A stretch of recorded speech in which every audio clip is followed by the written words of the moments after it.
এই মেশিন আনিয়ে এত সুন্দর কাজ হয়েছে এবং এত উপকার হয়েছে কৃষকের জন্যই। পেঁয়াজ আগে তো চাঙে রাখতাম, বাঁশের সব চাং দিয়ে রাখতাম, অনেক পেঁয়াজ নষ্ট হইতো, আবার পেঁয়াজটা কালো হয়ে যেত। কিন্তু এই মেশিনে যেভাবে দেখতেছি আল্লাহর রহমতে খুব ভালো জিনিস থাকবে। আর আমরা যখন পেঁয়াজ বাঁচতাম আগে, বাঁচতেই প্রত্যেক সিজনে আমার লিভার খরচ 40-50 টাকা লিভার খরচ দিতাম। মেশিন কিছু অনেক ভালো, আর একবার কষ্ট করে কিনতে পারলি আবার তো 10 বছর 15 বছর তো মেশিনটা আমার থাইয়ে যাচ্ছে। আমি নিজেও একটা কৃষক ছিলাম, পেঁয়াজ চাষ করতাম, পেঁয়াজটা পচে যেত ওইভাবে।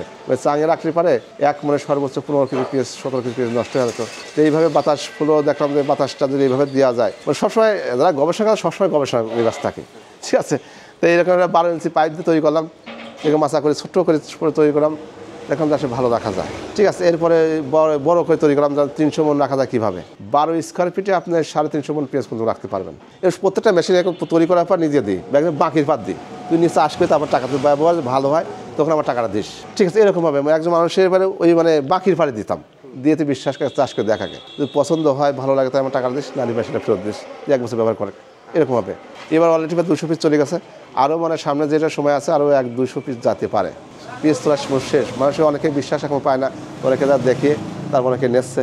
অনেক দেশে দেখেছি, যাওয়ার পরে আমি দেখছি বড় বড় ফ্যাক্টরি, বড় বড় গবেষণা কেন্দ্র, আরও একটা প্রজেক্টের সাথে কাজ করি, ওনারাও আমাকে নিয়ে গেছে। সিমেন্ট বাংলাদেশ, ইউএস ডাইরি অর্থায়নে পাঞ্জাবে গেছি দিল্লিতে, ওখানে বড় ট্রাক্টর ফ্যাক্টরি বা বড় মেশিন কীভাবে ব্যবহার হচ্ছে, মেশিন তৈরি হচ্ছে, মেশিন কীভাবে মাঠে ব্যবহার করতেছে। এবার চায়নার আমাদের এখানে আসছে, ইন্ডিয়া থেকে আসছে, ঠিক আছে, বিভিন্ন দেশের প্রতিনিধিরা আমাদের এই ওয়ার্কশপ কারখানা দেখতে আসছে। এই মেশিনটা কৃষক পর্যায়ে আপনার 17,000 টাকা বিক্রি করে, 17,000-18,000 টাকা বিক্রি করতেছে ভালো মানের মেশিন। আর এটার অটো ডিভাইস আছে, এটা 3500 টাকা, এই 20,500 টাকা বা 21,000 টাকার মেশিন বিক্রি করে পারে। কৃষক মেশিন 20 বছর ব্যবহার করতে পারবে, 1 বছরের গ্যারান্টি দিচ্ছি। এটাও আছে কৃষক ভাইদের বোঝানোর জন্য, ছোট পরিসরে।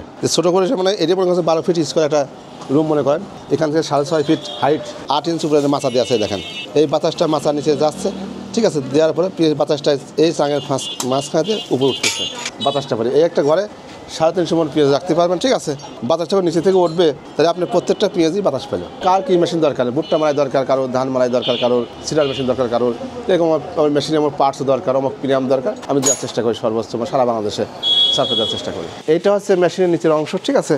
এ পর্যন্ত মাছা করতে হবে, মাছার নিচে বাতাসটা ছাড়া যাবে, এরপর মোটর থাকবে, তারপর মাথা থাকবে, ঠিক আছে, তার সেফটি থাকবে যাতে মোটরের মধ্যে কোনো সমস্যা না হয়। কৃষিকাজেতে আমার সুনাম ছিল একটা, এরপর কৃষি পার্টস তৈরি করলাম, পার্টসের দোকান করলাম, দোকান করার পর আমি আবার ওয়ার্কশপ করি। ওয়ার্কশপ করার পরে আমি ওই একটা পার্টস কিনে এসে গবেষণা করে তৈরি করা যায় কিনা দেশীয় প্রযুক্তি ব্যবহার করি। প্রথম হচ্ছে সিডারের প্রিমিয়াম, যাতে ওই সিডারের প্রিমিয়াম চায়না থেকে যেভাবে আসতো ওইভাবে চাষটা বেশি রাখতো।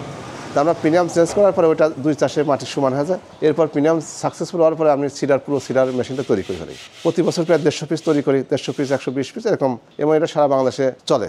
আগে পেঁয়াজ যে রাখছি সে তুলনায় এটা বাতাস রাখতেছে ভালো, এবং পেঁয়াজের মান ভালো আছে, এবং পেঁয়াজটা খুব শুকনো আছে। আমি এই যে শাহিন মেশিনারিজ থেকে নিয়ে আসছি, তাতে আমার কাছে মনে হচ্ছে যে দেশীয় প্রযুক্তির চেয়ে অনেক এই প্রযুক্তি ভালো। পেঁয়াজ রাখার পরে কিছুদিন পরে ওটা 1-1.5 ফিট নিচে খুঁড়েছিলাম, তাতে দেখছি এখনও শুকনো এবং ভালো আছে।